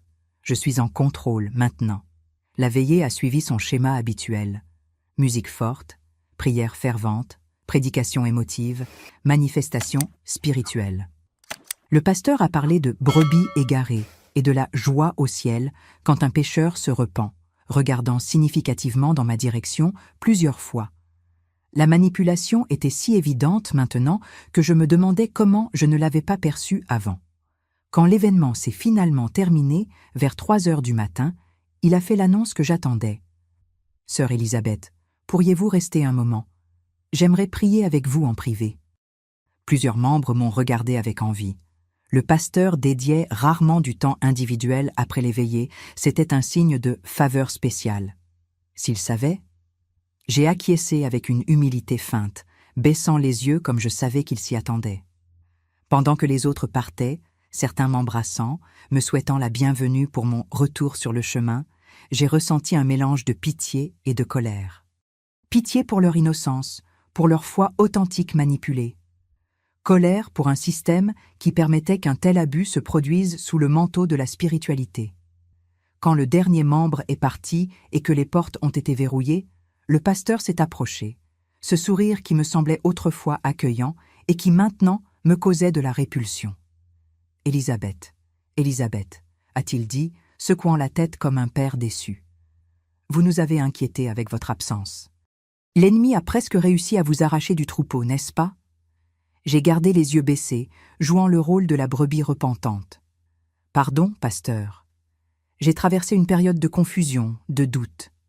Il a posé la main sur mon épaule, son toucher envoyant des vagues de répulsion dans mon corps. C'est naturel, ma fille. L'ennemi attaque toujours plus fortement ceux qui sont proches d'une grande bénédiction. Allons parler dans mon bureau. J'ai besoin d'imposer les mains sur vous, briser ces liens d'oppression. Je l'ai suivi dans les couloirs maintenant vides, mon sac fermement tenu contre mon corps, consciente du petit dispositif enregistrant silencieusement à l'intérieur. Chaque pas vers ce bureau était comme marcher volontairement de retour en enfer, mais je me suis forcée à continuer. Pour nous toutes, ai-je répété mentalement, pour toutes celles qui viendront après. Le bureau était comme dans mes souvenirs. Le bureau en acajou, le fauteuil en cuir, le canapé pour les visiteurs, les étagères pleines de livres théologiques, la fenêtre avec un rideau lourd bloquant le monde extérieur. Il a fermé la porte derrière moi, le clic de la serrure résonnant comme une sentence. « Asseyez-vous » a-t-il indiqué le canapé, et j'ai obéi, plaçant soigneusement mon sac à côté, m'assurant que l'ouverture du compartiment où se trouvait l'enregistreur soit tournée vers nous.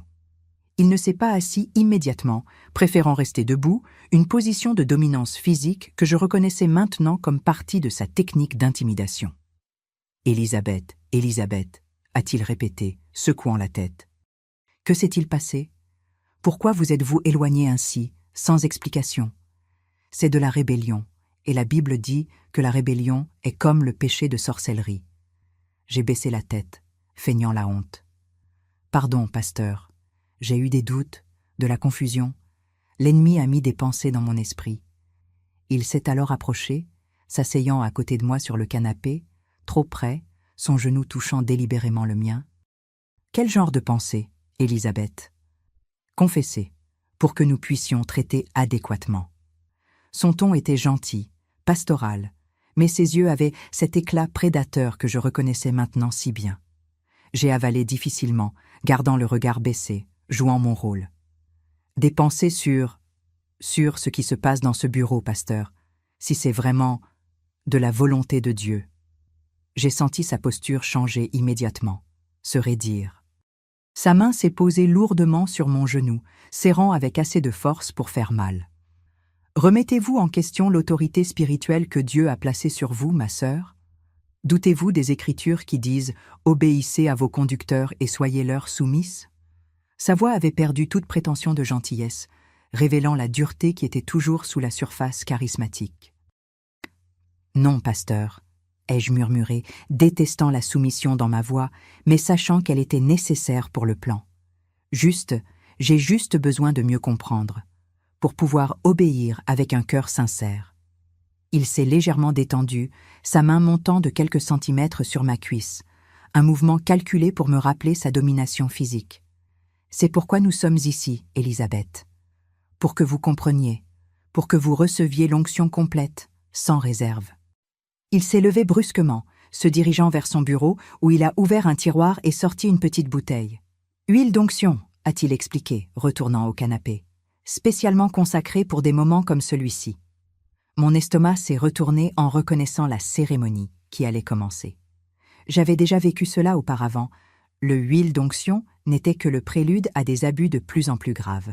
« Fermez les yeux », a-t-il ordonné, et j'ai obéi, sentant ses mains ointes d'huile toucher mon front. « Recevez l'onction, ma sœur. » Sa voix a pris ce ton presque hypnotique qu'il utilisait dans les veillées. Laissez le Saint-Esprit briser toute résistance, tout doute, tout questionnement charnel. Ses mains ont glissé vers mon cou, puis vers mes épaules, descendant lentement. Votre corps est le temple du Saint-Esprit, Élisabeth. Il doit être purifié, consacré complètement. J'ai gardé les yeux fermés, me concentrant sur la respiration, sur les techniques de centrage que Charlotte m'avait enseignées.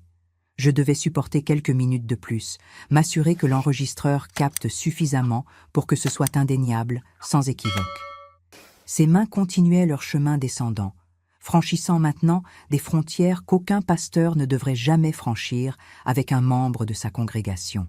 « Cette onction est spéciale, Élisabeth, » murmurait-il, sa respiration s'accélérant. « C'est la communion la plus intime entre le leader spirituel et son disciple. C'est dans les Écritures, pour qui a des yeux pour voir. » À ce moment, j'ai rassemblé tout mon courage et ouvert les yeux, affrontant directement son regard. « Quelle écriture, pasteur ?» ai-je demandé, ma voix plus ferme qu'il ne s'y attendait. « Où exactement dans la Bible dit-il qu'un pasteur doit toucher ainsi une femme qui n'est pas son épouse ?» La question l'a pris par surprise. Jamais auparavant je n'avais questionné directement ces enseignements spéciaux. J'ai vu un éclair d'irritation traverser son visage, rapidement remplacé par cette expression condescendante qu'il réservait aux spirituellement immatures. « Élisabeth, Élisabeth » a-t-il soupiré, ses mains maintenant s'éloignant, mais restant menaçantes à proximité. Encore prisonnière de la compréhension charnelle, David a dansé presque nu devant l'arche. Les prophètes réalisaient des actes symboliques qui paraissaient folie pour les non-initiés. Le Cantique des Cantiques est plein d'un langage que les religieux tentent de spiritualiser, mais qui parle clairement de l'amour physique comme expression de l'amour divin. Il s'est rapproché à nouveau, son visage à quelques centimètres du mien. « Pensez-vous comprendre mieux les Écritures que votre pasteur ? C'est de l'orgueil, Élisabeth, de l'arrogance spirituelle, un péché grave. » J'ai baissé les yeux à nouveau, feignant le repentir. « Pardon, pasteur. Je veux juste comprendre pour pouvoir obéir correctement. » Il a semblé satisfait de ma soumission apparente, sa confiance restaurée. « C'est pour cela que je suis là, pour guider, pour enseigner. Maintenant, agenouillez-vous. » L'ordre est venu abrupt, cette voix qui n'admettait pas de questionnement.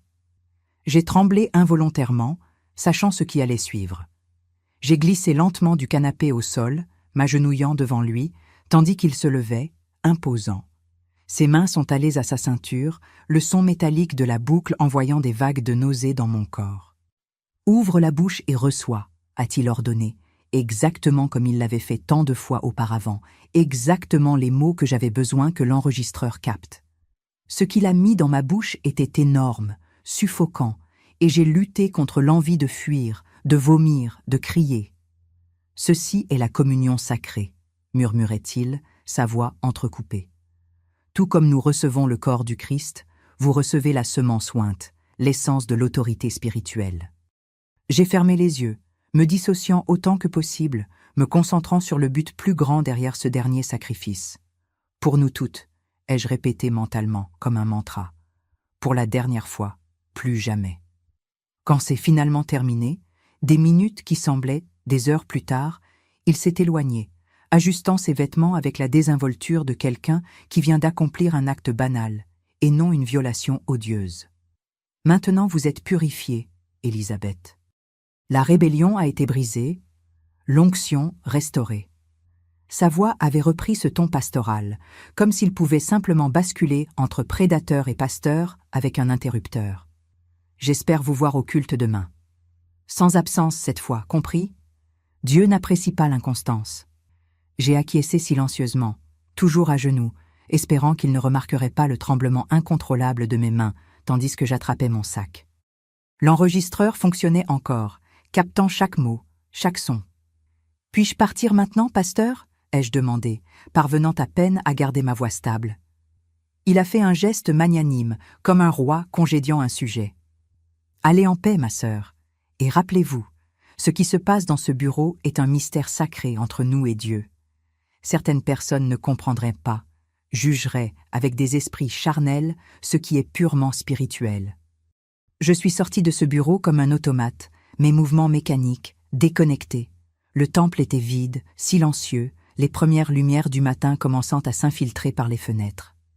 Dès que j'ai franchi les portes principales, vers l'air frais de l'aube, le contrôle que j'avais maintenu s'est brisé. J'ai trébuché jusqu'au coin de la rue, où Antoinette attendait dans sa voiture, comme promis. Dès que je suis entré dans le véhicule, je me suis effondré en sanglots convulsifs qui secouaient tout mon corps. Antoinette n'a d'abord rien dit, m'enveloppant simplement dans une étreinte ferme, maternelle, permettant à la catharsis de suivre son cours naturel. Quand finalement les sanglots ont diminué pour devenir des pleurs plus contrôlés, elle s'est légèrement écartée, me regardant dans les yeux. « Vous avez réussi ?» a-t-elle demandé doucement. J'ai acquiescé, incapable de parler, et j'ai sorti le petit enregistreur de mon sac, toujours en marche. Elle l'a soigneusement éteint, le rangeant dans son propre sac. « Vous avez été incroyablement courageuse, Elisabeth. Plus courageuse que quiconque ne devrait avoir à l'être. Maintenant, allons chez moi, les autres attendent. Et alors, vous n'aurez plus jamais à revivre cela. Plus jamais. » Le chemin jusqu'à la maison d'Antoinette est passé comme un flou nébuleux. Elle m'a offert de l'eau, des mouchoirs pour sécher mes larmes, des mots de réconfort que j'ai à peine enregistrés. Mon esprit était dans un état étrange, d'hypervigilance et de dissociation simultanée, extrêmement conscient de chaque détail autour de moi, mais comme si j'observais tout d'une distance sûre. Quand nous sommes finalement arrivés, les autres femmes étaient déjà là, des regards anxieux qui se sont transformés en compréhension immédiate en voyant mon état. Les mots n'étaient pas nécessaires. Elles savaient, parce qu'elles aussi étaient repassées par cet enfer. Charlotte a été la première à s'approcher, prenant mes mains dans les siennes, me guidant vers le canapé. Josette a apporté une tasse de thé chaud, sucré avec du miel. Françoise s'est assise à côté de moi, son bras autour de mes épaules, une présence réconfortante, silencieuse. C'était ça, la sororité. Ne pas avoir à expliquer, ne pas avoir à justifier, être simplement comprise à un niveau qui transcendait les mots. Antoinette a posé l'enregistreur sur la table basse, nous regardant toutes avec une expression grave. « Elisabeth a réussi », a-t-elle dit simplement. « Maintenant, nous devons décider quoi faire de cette preuve. » Le silence qui a suivi était lourd, chargé d'implications. La réalité de la décision que nous devions prendre planait sur nous comme un nuage d'orage. « Devrions-nous d'abord écouter ?» a suggéré Josette avec hésitation. « Pour savoir exactement ce que nous avons ?» Les autres ont acquiescé, bien qu'il y ait de l'appréhension sur chaque visage. Écouter cet enregistrement signifierait revivre le traumatisme, pas seulement pour moi, mais potentiellement pour toutes, à travers l'identification à mon expérience. « Seulement si Elisabeth est prête, » a dit Antoinette, me regardant avec une inquiétude sincère. J'ai respiré profondément, trouvant une force que je ne savais pas posséder. « Je suis prête. Nous devons savoir à quoi nous avons affaire. » Antoinette a acquiescé et a allumé l'enregistreur. Les voix ont rempli la petite pièce. La mienne, hésitante, soumise. La sienne, autoritaire, manipulatrice. Chaque mot déformé des écritures, chaque ordre abusif, chaque gémissement de plaisir pervers était là, cristallin, indéniable. Des larmes silencieuses coulaient sur le visage de chaque femme présente, pas seulement pour la douleur partagée, mais pour la validation. Enfin, une preuve concrète de ce qu'elles avaient vécu, une confirmation qu'elles n'étaient pas folles, qu'elles n'avaient pas imaginé ou exagéré. Quand l'enregistrement s'est terminé, il y a eu un moment de silence absolu, comme si l'air même de la pièce avait été momentanément aspiré par un vide. C'est Françoise qui a parlé en premier, sa voix tremblante mais déterminée. « Ça, c'est suffisant. Personne ne peut nier ce qui se passe après avoir entendu ça. » Charlotte a acquiescé, essuyant ses larmes avec un mouchoir usé. La question est, que faisons-nous maintenant? À qui apportons-nous cela? Josette s'est levée, marchant jusqu'à la fenêtre, regardant le jour qui commençait dehors. Si nous allons à la police, ce sera un processus public. Nos noms, nos histoires, tout sera exposé. Les gens prendront parti. L'Église se retournera probablement contre nous. Êtes-vous prête pour cela? La question planait lourdement dans l'air. Aucune d'entre nous n'avait vraiment considéré toutes les implications de porter cela aux autorités formelles. L'exposition, l'examen minutieux, le jugement public, non seulement du pasteur, mais de nous-mêmes. C'était une perspective terrifiante. Et si nous le confrontions directement, a suggéré Charlotte, nous surprenant toutes par la fermeté dans sa voix habituellement si douce. Toutes ensemble, avec l'enregistrement. Exigeant qu'il démissionne, qu'il quitte l'Église, qu'il quitte la ville, sans police, sans exposition publique. Antoinette a considéré la suggestion, son visage ridé concentré. Ce serait risqué. Il pourrait réagir violemment, ou il pourrait feindre le repentir, seulement pour se venger d'une manière ou d'une autre par la suite. Nous pourrions faire des copies de l'enregistrement, a suggéré Françoise. Les laisser en lieu sûr, avec des instructions pour qu'elles soient remises aux autorités si quelque chose arrive à l'une d'entre nous. Une police d'assurance, pour ainsi dire. L'idée était intelligente, stratégique, quelque chose qui garantirait notre protection, même sans impliquer immédiatement les institutions formelles. Et nous pouvons aussi menacer d'envoyer des copies à son épouse, au conseil pastoral régional, à d'autres leaders d'église de la ville, a ajouté Josette. Il a beaucoup à perdre si cela devient public, même s'il n'y a pas de procès formel. J'ai regardé chacune de ces femmes, ressentant une vague de gratitude et d'admiration. Il y a seulement quelques semaines, j'étais seule, prise dans une prison de manipulation et d'abus, croyant qu'il n'y avait pas d'échappatoire. Maintenant, j'étais entourée d'un cercle de soutien, de compréhension, de force partagée. Ensemble, nous trouvions un chemin qu'aucune d'entre nous n'aurait pu entrevoir seule. Je pense que la confrontation directe est notre meilleure option, ai-je finalement dit. Il doit regarder dans les yeux chaque femme qui l'a abusée. Il doit voir que nous ne sommes plus isolés, que nous n'avons plus peur. Et si ça ne fonctionne pas, s'il n'accepte pas nos exigences, alors nous considérerons les autres options. Il y avait des risques dans n'importe quelle approche, c'était indéniable. Mais pour la première fois depuis longtemps, je sentais que j'avais un certain contrôle sur ma propre vie, sur mon propre destin. Nous n'étions plus des victimes passives, mais des agents de notre propre libération. « Quand ?» a demandé Antoinette. « Et où ?» Nous avons discuté des détails pratiques, le moment, le lieu, ce que nous exigerions exactement. Nous avons choisi son bureau, à l'église, mais à un moment où il n'y aurait pas d'autres membres aux alentours. Un dimanche après-midi, après le culte principal, quand le temple serait vide, mais encore éclairé par la lumière du jour. Les jours qui ont suivi ont été de préparation intense, émotionnelle, stratégique, pratique. Nous avons fait des copies de l'enregistrement, gardées en lieu sûr. Nous avons préparé ce que nous dirions, comment nous réagirions à différents scénarios possibles. Josette, avec son expérience de vie dure, nous a enseigné le langage corporel, comment nous positionner pour montrer la force, pas la peur. Françoise, la plus jeune et la plus expérimentée en technologie, a assuré que les copies numériques de l'enregistrement étaient protégées, mais accessibles si nous en avions besoin.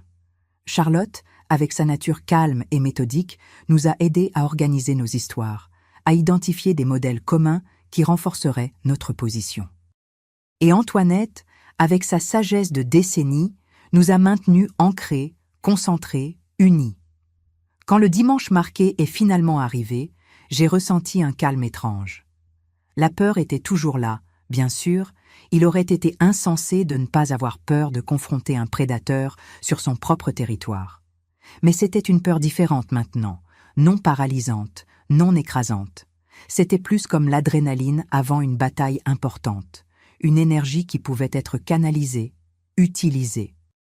Nous nous sommes réunis devant l'église après le culte, observant de loin tandis que les derniers membres sortaient. Le pasteur Gabriel était à la porte, disant au revoir à tous avec son sourire charismatique, des poignées de main chaleureuses, des bénédictions personnalisées, une performance parfaite de piété. Quand le dernier membre est parti, il s'est retourné pour entrer à nouveau dans le temple. C'était notre signal. « Prête ?» a demandé Antoinette, regardant chacune d'entre nous. Nous avons acquiescé en silence et marché ensemble vers l'église, 5 femmes unies par une expérience terrible et une détermination féroce à garantir que personne d'autre ne passerait par la même horreur. Nous sommes entrés sans frapper, trouvant le pasteur dans le hall, apparemment surpris par notre retour collectif. « Mes sœurs, avez-vous oublié quelque chose ?» a-t-il demandé, son sourire vacillant légèrement en remarquant notre formation unie, nos expressions sérieuses. « Nous devons parler, pasteur, » a dit Antoinette, sa voix ferme, sans le respect déférent qu'il était habitué à recevoir. « Dans votre bureau, s'il vous plaît. » La surprise sur son visage s'est rapidement transformée en suspicion, ses yeux se rétrécissant tandis qu'il nous évaluait. Pendant un moment, j'ai pensé qu'il refuserait, qu'il inventerait une excuse pour éviter la confrontation. Mais son arrogance a prévalu. Quelle menace pouvaient représenter 5 femmes, après tout? Des femmes qu'il avait manipulées, contrôlées, abusées pendant si longtemps? « Bien sûr, mes sœurs, » a-t-il finalement répondu, un sourire forcé sur le visage. « Suivez-moi. » Nous avons marché dans le couloir en silence, la tension presque palpable dans l'air. Le bureau semblait plus petit avec 6 personnes à l'intérieur, plus étouffant. Il s'est assis dans son fauteuil derrière le bureau, une position d'autorité, tandis qu'il nous offrait le canapé et apportait des chaises supplémentaires, un hôte civilisé recevant des visiteurs ordinaires. « En quoi puis-je vous aider ?» a-t-il demandé, les mains entrelacées sur le bureau, ce ton pastoral parfaitement modulé. C'est Antoinette qui a pris la parole en premier, sa voix calme mais ferme. « Pasteur Gabriel, nous sommes ici pour une raison très spécifique et grave. Toutes les femmes présentes dans cette pièce ont été victimes de vos abus. Des abus déguisés en onction spéciale, en ministère exclusif, mais qui sont, en réalité, des violations odieuses tant de la loi des hommes que de la loi de Dieu. » Son expression a instantanément changé. Le sourire a disparu, les yeux se sont durcis, tout le corps s'est tendu comme un animal sur le point d'attaquer. « C'est absurde, » a-t-il dit froidement. Une accusation très grave, sans aucun fondement. « Avez-vous perdu l'esprit ?» Françoise a fait un pas en avant, son jeune visage contrastant avec la dureté dans sa voix. « Nous avons toutes vécu la même expérience, pasteur. L'invitation à rester après la veillée. L'onction spéciale dans votre bureau. L'utilisation déformée des Écritures pour justifier des actes que vous savez très bien être abusifs. » Ses yeux se sont rapidement déplacés entre nous, calculant, évaluant la menace. « C'est votre parole contre la mienne, » a-t-il finalement dit, un sourire dédaigneux se formant lentement. 5 femmes émotionnellement instables contre un leader spirituel respecté avec des décennies de ministère. Qui croyez-vous que les gens vont croire? C'était mon tour de parler. J'ai sorti l'enregistreur de mon sac, le plaçant sur la table entre nous. Ce n'est pas seulement notre parole, pasteur, c'est votre propre voix. J'ai appuyé sur le bouton de lecture et le bureau s'est rempli des sons de notre dernière rencontre. Sa voix ordonnant « Ouvre la bouche et reçois ». Ses justifications religieuses déformées, ses gémissements de plaisir pervers, ses commentaires dégradants après. J'ai observé son visage pendant que l'enregistrement jouait, le choc initial, l'incrédulité, la colère croissante. Et finalement, quand l'enregistrement s'est terminé, quelque chose que je n'avais jamais vu auparavant. La peur. « C'est illégal !» a-t-il dit, essayant de récupérer sa contenance, mais sa voix tremblait légèrement. Enregistrement sans consentement, ce ne serait pas admissible au tribunal. Josette a ri, un son sans humour. Peut-être pas au tribunal, pasteur. Mais qu'en est-il de la cour de l'opinion publique? Et si une copie de cet enregistrement parvenait à votre épouse, au conseil régional des pasteurs, au diacre de l'Église, aux journaux locaux?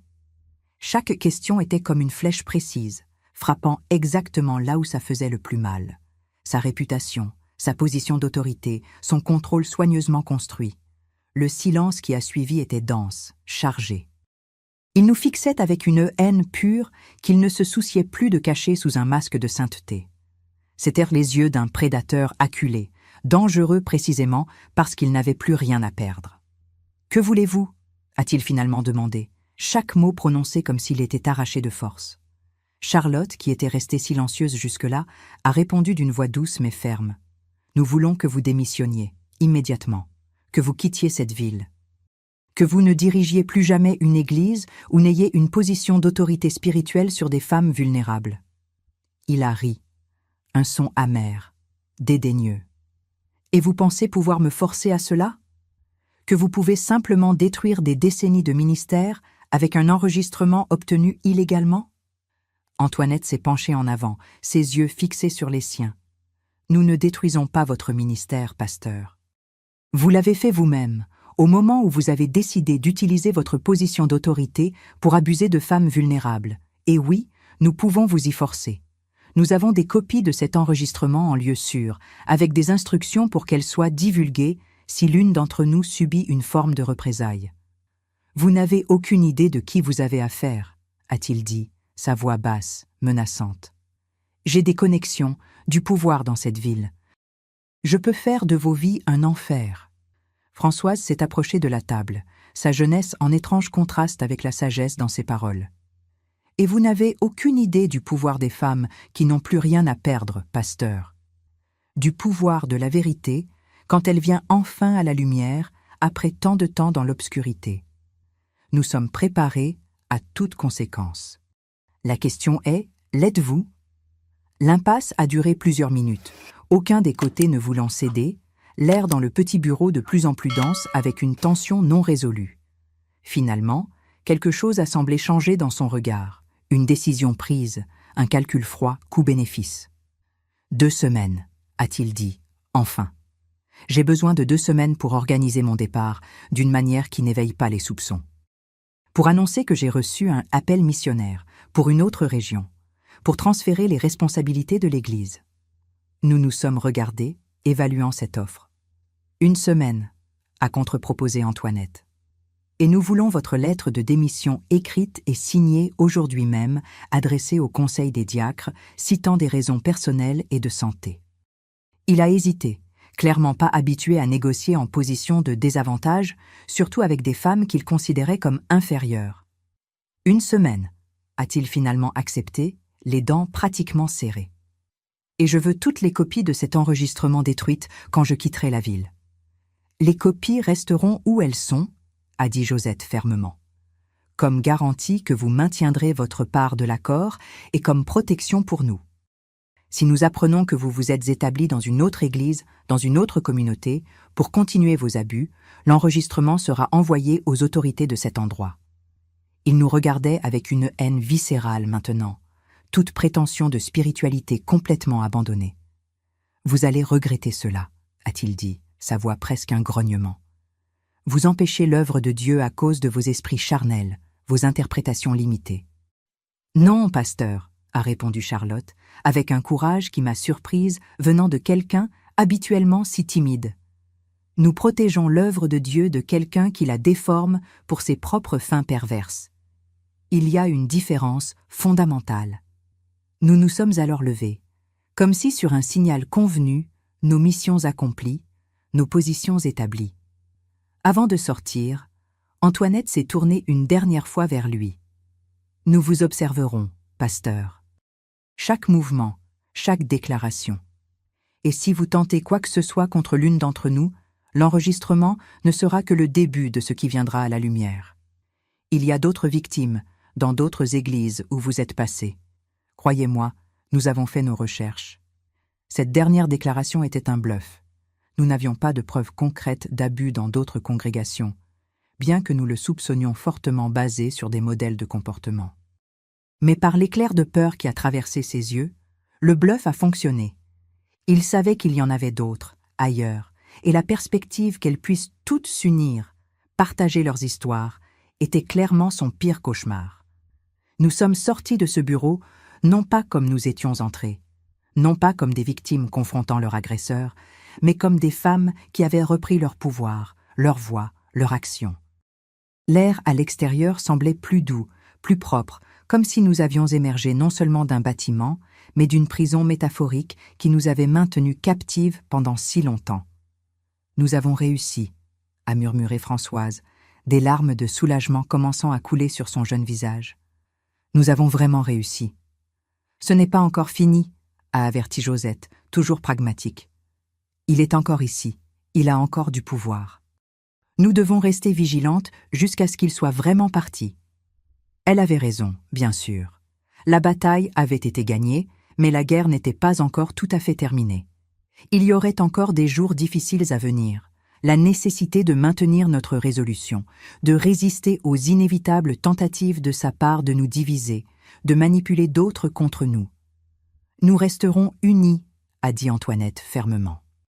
Chaque jour jusqu'à son départ, nous nous rencontrerons, nous communiquerons, nous nous assurerons qu'aucune d'entre nous n'affronte rien seul. Et ce fut ainsi. Durant la semaine qui a suivi, nous nous réunissions quotidiennement chez Antoinette, partageant nos expériences, nous offrant un soutien mutuel, surveillant les mouvements du pasteur. Comme prévu, il a essayé diverses tactiques, des appels individuels à chacune d'entre nous, des tentatives de négocier séparément, des efforts pour semer la discorde entre nous à travers d'autres membres de l'Église. Mais nous étions préparés, blindés par la vérité partagée, par la solidarité que nous avions construite. Le mercredi, il a officiellement annoncé durant le culte du soir son appel missionnaire vers une autre région. Il a parlé de « une vision de Dieu », de « un nouveau chapitre dans son ministère », de comment le temps dans notre communauté avait été béni, mais le Seigneur le déplaçait vers des champs plus nécessiteux. Nous avons observé du fond du temple des visages neutres cachant la tempête d'émotions que chacune ressentait en entendant ces mensonges pieux. Les membres de l'Église ont réagi avec tristesse, certains avec des larmes, beaucoup avec des démonstrations effusives de gratitude pour le temps où il avait dirigé la congrégation. Ils ont rapidement organisé une fête d'adieu pour le dimanche suivant, son dernier jour officiel comme pasteur de l'Église. Aucune d'entre nous n'y assisterait, bien sûr. Notre propre adieu avait déjà eu lieu dans ce bureau, sans prétention, sans masque, seulement la vérité crue et dure entre un prédateur et ses proies qui avaient finalement appris à mordre en retour. Le lundi matin, une semaine après notre confrontation, nous avons observé de loin tandis qu'il chargeait les dernières de ses affaires dans un camion de déménagement. Son épouse, une femme silencieuse, toujours dans l'ombre de son ministère, semblait simultanément triste et soulagée, comme si d'une certaine manière elle en savait plus qu'elle ne le laissait paraître. Les enfants adolescents aidaient avec les cartons, se plaignant de laisser des amis derrière eux. Une scène familiale normale pour tout observateur extérieur, non l'exode forcé d'un abuseur démasqué. Quand le camion est finalement parti, suivi par la voiture de la famille, j'ai ressenti une émotion complexe que je ne pouvais pas complètement nommer. Ce n'était pas exactement de la joie, ni un pur soulagement, ni une vengeance satisfaite. C'était quelque chose de plus profond, plus fondamental, la sensation qu'un cycle avait été brisé, qu'une injustice avait été confrontée, non à travers les voies formelles de la société, mais à travers la force collective de femmes qui avaient découvert leur propre pouvoir. Dans les mois qui ont suivi, chacune d'entre nous a traité l'expérience à sa manière. Certaines ont quitté l'Église immédiatement, cherchant d'autres congrégations ou des formes plus personnelles de spiritualité. D'autres sont restés un moment, observant comment la dynamique changeait sous une nouvelle direction. Mais nous avons toutes maintenu notre cercle de soutien, nous rencontrant régulièrement, partageant non seulement notre passé traumatique, mais aussi nos parcours de guérison, nos découvertes, nos nouveaux chemins. Pour moi, le processus a été lent, non linéaire, parfois douloureux. Il y avait des jours où la colère dominait. Colère contre lui, contre le système qui l'avait protégé, contre moi-même pour n'avoir pas reconnu les signes plus tôt. D'autres jours étaient consumés par la honte, par la sensation d'avoir été naïve, manipulée, utilisée. Et il y avait des jours, de plus en plus fréquents avec le temps qui passait, où je ressentais une étrange paix, une acceptation qui n'effaçait pas le passé, mais me permettait de l'intégrer à mon histoire sans qu'il me définisse complètement. Environ 3 mois après le départ du pasteur Gabriel, j'ai reçu un appel inattendu. C'était Béatrice, mon ancienne voisine, celle qui m'avait menée à l'église pour la première fois tant d'années auparavant. « Élisabeth », sa voix sonnait hésitante, préoccupée. « Avez-vous vu les nouvelles à propos du pasteur Gabriel ?» Mon cœur s'est instantanément accéléré, un réflexe pavlovien au nom qui avait encore le pouvoir d'éveiller la peur. « Non, que s'est-il passé ?» Béatrice a profondément soupiré avant de continuer. « Il a été arrêté hier, à Kisangani. Pour le même genre de choses qui se passaient ici. Sauf que cette fois, la victime était mineure, la fille d'un diacre de sa nouvelle église. Un silence pesant s'est installé entre nous, chargé d'implications non dites. « Vous saviez, n'est-ce pas ?» a-t-elle finalement demandé, sa voix presque un murmure. « C'est pour cela que vous et les autres vous êtes éloignés si brusquement ?» Il n'y avait pas d'accusation dans sa voix, seulement une compréhension tardive et douloureuse. « Oui, » ai-je simplement répondu. « Nous savions. » Un autre silence, plus long cette fois. « Je suis désolée, » a-t-elle finalement dit. De ne pas avoir réalisé, d'avoir fait partie du système qui a permis cela, de vous avoir conduite vers ce loup déguisé en agneau. Ces mots ont touché quelque chose de profond en moi, une blessure qui commençait à cicatriser, mais était encore sensible. Vous ne saviez pas, Béatrice. Il était très doué pour cacher sa vraie nature, pour manipuler, pour créer une image de sainteté. Nous avons parlé quelques minutes de plus, partageant des observations, connectant des points qui semblaient auparavant déconnectés. En raccrochant, j'ai ressenti un mélange contradictoire d'émotions. Tristesse pour une victime de plus, spécialement si jeune. Colère renouvelée parce qu'il avait continué son modèle prédateur. Et une étrange sensation de validation, une confirmation externe que nous n'avions pas imaginée ou exagérée, que le monstre était réel. J'ai immédiatement appelé Antoinette, qui avait déjà reçu la nouvelle de Françoise. Elle a convoqué notre cercle pour une rencontre d'urgence ce soir-là même.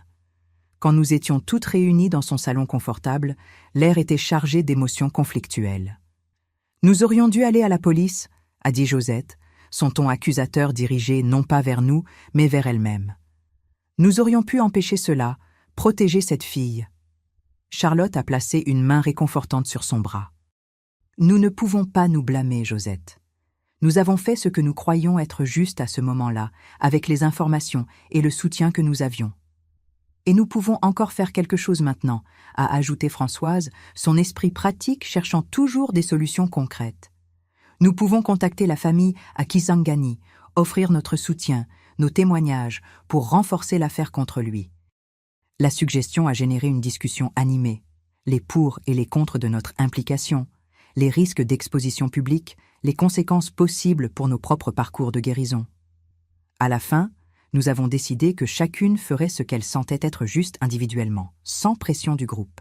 Certaines, comme Françoise, ressentaient un besoin presque compulsif d'agir, de transformer leur douleur en objectif. D'autres, comme Charlotte, préféraient une approche plus privée de leur guérison, craignant que revivre tout cela dans un contexte légal puisse rouvrir des blessures pas encore complètement cicatrisées. Pour moi, la décision n'a pas été immédiate. J'ai passé des jours à réfléchir, pesant non seulement les impacts possibles dans ma propre vie, mais aussi ma responsabilité envers d'autres victimes, passées et potentielles. Une semaine après la nouvelle initiale, j'ai pris ma décision. J'ai contacté le commissariat à Kisangani, offrant mon témoignage comme preuve d'un modèle comportemental, sans exiger ni attendre que mon cas spécifique soit poursuivi légalement. Ce ne fut pas une décision facile ou sans conséquence. Cela signifiait renoncer à l'anonymat que j'avais soigneusement préservé, risquer des jugements, des questionnements, un possible discrédit. Mais à la fin, j'ai senti que c'était la bonne chose à faire, pas seulement pour aider à garantir qu'il n'aurait pas l'opportunité de blesser d'autres femmes, mais aussi comme partie de mon propre processus de guérison, de transformer mon expérience de victime passive en agent actif de changement. Josette et Françoise ont pris des décisions similaires, tandis qu'Antoinette et Charlotte ont choisi de rester en coulisses, offrant un soutien émotionnel, mais préservant leur vie privée. Nous avons respecté les choix des unes et des autres, comprenant qu'il n'y avait pas une bonne façon de gérer le traumatisme, de chercher la justice, de trouver la paix. Le processus légal a été long, épuisant, parfois brutal dans sa minutie et son exposition. Nous avons dû revivre des détails douloureux, affronter des questionnements sceptiques, supporter les tentatives de la défense de discréditer nos témoignages en nous peignant comme des femmes instables, vindicatives, confuses. Mais nous avons aussi trouvé des alliés inattendus en chemin, des policiers sensibles à la nature des crimes, des procureurs déterminés à construire une affaire solide, d'autres victimes qui ont émergé à mesure que l'histoire gagnait une circulation limitée, leurs expériences faisant écho aux nôtres dans des modèles reconnaissables.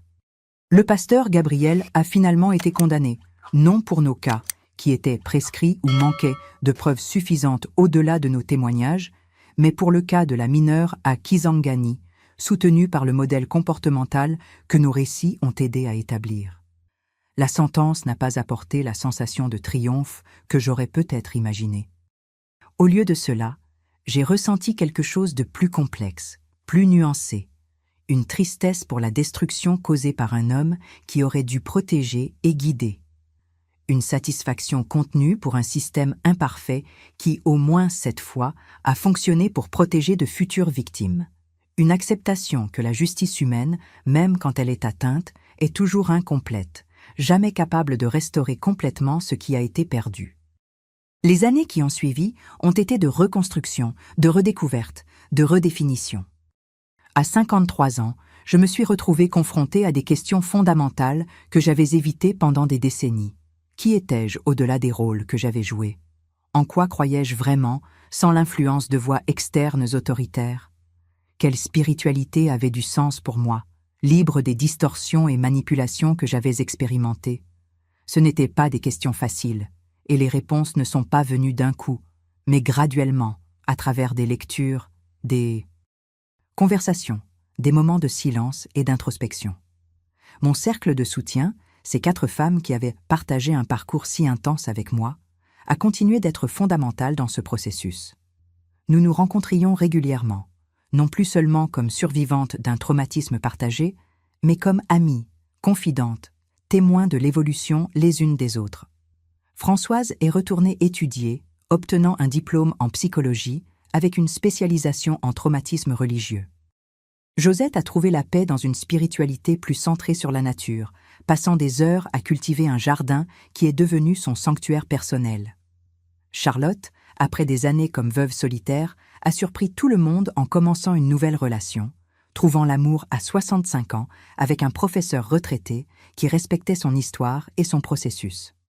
Et Antoinette, la matriarche de notre petit cercle, a continué d'être un phare de sagesse et d'accueil pour nous toutes, sa maison toujours ouverte, son cœur toujours disponible. Quant à moi, j'ai trouvé un chemin que je n'aurais jamais imaginé des années auparavant. J'ai commencé à travailler comme volontaire dans un refuge pour femmes victimes de violences domestiques, partageant non pas tant mon histoire spécifique, mais les leçons que j'avais apprises sur la manipulation, le contrôle et le lent, douloureux, mais possible voyage de retour vers l'autonomie. Ce n'était pas un travail facile. Chaque histoire que j'entendais faisait écho à des fragments de la mienne, réactivant des souvenirs que j'aurais préféré oublier. Mais il y avait aussi une étrange beauté à pouvoir transformer ma douleur en quelque chose d'utile, à pouvoir dire sincèrement à une autre femme « Je sais ce que vous ressentez. J'ai vécu quelque chose de similaire, et j'ai survécu. Vous aussi, vous y arriverez. » Mes enfants, maintenant adultes avec leur propre famille, n'ont jamais su tous les détails de ce qui s'est passé, un choix conscient de ma part. J'ai partagé suffisamment pour qu'ils comprennent pourquoi je me suis éloignée de cette église, pourquoi parfois je devenais tendue quand le sujet de la religion institutionnelle surgissait, pourquoi occasionnellement je me rétractais inexplicablement quand certains thèmes étaient mentionnés. Ils ont respecté mes limites, offert leur soutien à leur manière, et notre relation est devenue plus forte, plus authentique avec le temps. Aujourd'hui, à 59 ans, je regarde en arrière cette veillée fatidique de 2013, et je vois non seulement l'horreur qu'elle a été, mais aussi le catalyseur pour une transformation profonde qui ne serait peut-être jamais survenue autrement. Je ne romanticise pas le traumatisme, je ne choisirai jamais de revivre cela, je ne souhaiterai jamais une expérience similaire à quiconque. Mais je reconnais que de l'obscurité la plus profonde a émergé une lumière différente, une compréhension plus riche de ce que signifie être humain, être femme, être survivante. J'ai appris que la spiritualité authentique n'exige pas d'intermédiaire, ne demande pas de soumission aveugle aux autorités humaines, ne se cache pas dans des bureaux fermés avec des pratiques secrètes. J'ai appris que la vraie foi élève, libère, respecte l'autonomie et la dignité inhérente à chaque être. J'ai appris que la guérison n'est pas une destination finale, mais un voyage continu, avec des reculs et des avancées, des jours de clarté et des jours de brouillard, toujours en mouvement, toujours en évolution. Et peut-être la leçon la plus importante, j'ai appris à faire confiance à cette voix intérieure, cette intuition profonde qui dès le début me disait que quelque chose n'allait pas, même quand toutes les voix externes essayaient de me convaincre du contraire. Cette voix que beaucoup d'entre nous, spécialement les femmes, sommes entraînées dès notre plus jeune âge à nous méfier, à questionner, à faire taire en faveur d'autorités externes, masculines, religieuses, institutionnelles. Si vous regardez cette vidéo et vous identifiez à n'importe quelle partie de mon histoire, je veux que vous sachiez, vous n'êtes pas seul. Ce qui s'est passé n'était pas votre faute. Votre malaise, votre intuition, cette petite voix qui dit « ça ne semble pas juste », tout cela mérite d'être écouté, respecté, honoré. Aucune autorité spirituelle légitime n'exigera que vous fassiez taire cette voix au nom de la foi ou de la soumission. Le parcours de guérison n'est pas facile, n'est pas linéaire, ne suit pas un calendrier pratique. Il y aura des jours où la colère consumera tout, des jours où la tristesse semblera interminable, des jours où la honte tentera de reconquérir son territoire perdu. Mais il y aura aussi des jours, de plus en plus fréquents avec le temps, où vous ressentirez une paix que personne ne peut vous enlever, une clarté que personne ne peut confondre, une force qui vient non pas de l'oubli, mais de l'intégration complète de votre histoire dans un récit plus grand de résilience et de recommencement. Mon nom est Elisabeth, j'ai 59 ans, et ceci est mon histoire. Une histoire de chute et de rédemption, de manipulation et de libération, d'obscurité et de lumière. Une histoire que j'ai gardée longtemps, mais que je partage maintenant dans l'espoir qu'elle puisse allumer une petite flamme de reconnaissance, de courage, de possibilité pour quelqu'un qui est encore piégé dans les ombres. Parce que certaines prisons n'ont pas de barreaux visibles, certaines chaînes ne font pas de bruit quand on les traîne. Et parfois, la clé pour la libération est simplement de savoir que nous ne sommes pas seuls dans l'obscurité. Quand il a dit « Ouvre la bouche et reçois », durant cette veillée, il croyait exercer un pouvoir sur moi, me réduisant à un objet pour sa satisfaction perverse. Ce qu'il ne savait pas, ce que moi-même je ne savais pas alors, c'est que ce moment terrible contenait la graine d'une transformation bien plus grande qu'il n'aurait jamais pu imaginer. Que des cendres de cette humiliation naîtrait une femme différente, non pas brisée, mais reforgée, non pas diminuée, mais élargie dans sa compréhension, sa compassion, sa capacité à finalement écouter et honorer sa propre vérité. C'est la vraie onction que j'ai reçue, non pas des mains de cet homme qui déformait le sacré pour ses propres fins profanes, mais du voyage que sa violation a involontairement initié. Un voyage qui m'a mené à travers la douleur, la colère, la honte, et finalement à un lieu d'authenticité et de paix que je n'aurais jamais trouvé si j'étais resté dans l'ignorance confortable d'une foi non questionnée, une soumission non examinée. S'il y a une leçon finale que je voudrais laisser, c'est celle-ci. Faites confiance à votre intuition. Cette petite voix en vous qui dit parfois « quelque chose ne va pas ici » est sage. Écoutez-la. Respectez-la. Elle peut être la voix de Dieu parlant directement à votre cœur, sans intermédiaire, sans distorsion, sans manipulation. Parce que la vraie spiritualité ne sera jamais trouvée dans la soumission aveugle à un autre être humain, peu importe les titres ou positions qu'il détient. Elle est dans la rencontre directe entre votre âme et le divin, une connexion que personne n'a le droit de contrôler, manipuler ou déformer. Et souvenez-vous toujours, ce qui est véritablement de Dieu libère, n'emprisonne pas, élève, ne dégrade pas, respecte, ne viole pas, illumine, ne confond pas. Toute personne ou institution qui fait le contraire peu importe à quel point elle semble sacrée, ne représente pas le divin, mais seulement ses propres intérêts et désirs déformés. Cette histoire que j'ai partagée aujourd'hui n'est pas seulement à propos d'un pasteur abusif ou d'une église dysfonctionnelle ou de femmes qui ont trouvé la force dans l'union. Elle est, dans son essence, à propos du voyage de retour à la maison, vers la vraie maison qui existe en chacun de nous, cet espace sacré où réside notre vérité, où notre dignité est inviolable, où notre connexion avec le divin n'a pas besoin d'intermédiaire ou d'interprète. Ce fut un long voyage de retour à la maison. Et à bien des égards, je suis encore en chemin. Mais la différence est que maintenant, je sais où je vais. Et plus important, je sais que je ne voyage pas seul. Il y a d'autres qui marchent à mes côtés, partageant leurs histoires, leurs découvertes, leurs cicatrices transformées en cartes vers un territoire plus authentique et libre. Si vous êtes au début de ce voyage, sachez qu'il y a de la place pour vous sur ce chemin. Votre histoire importe. Votre voix importe. Votre vérité, aussi difficile ou incommode soit-elle, mérite d'être entendue, honorée, crue. Et peu importe à quel point la nuit semble sombre maintenant, l'aube viendra.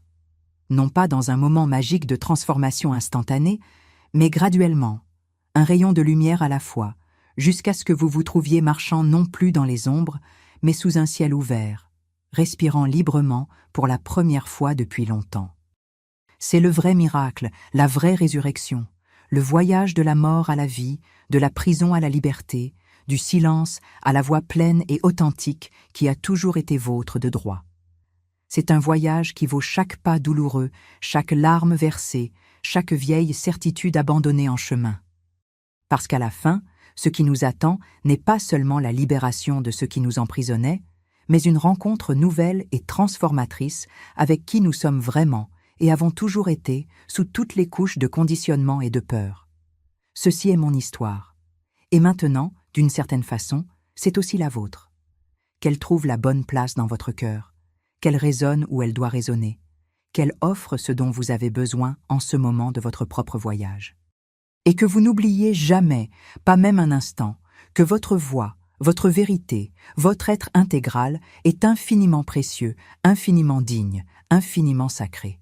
Non pas parce qu'une autorité externe l'a décrété ainsi, mais simplement parce que vous existez, parce que vous êtes.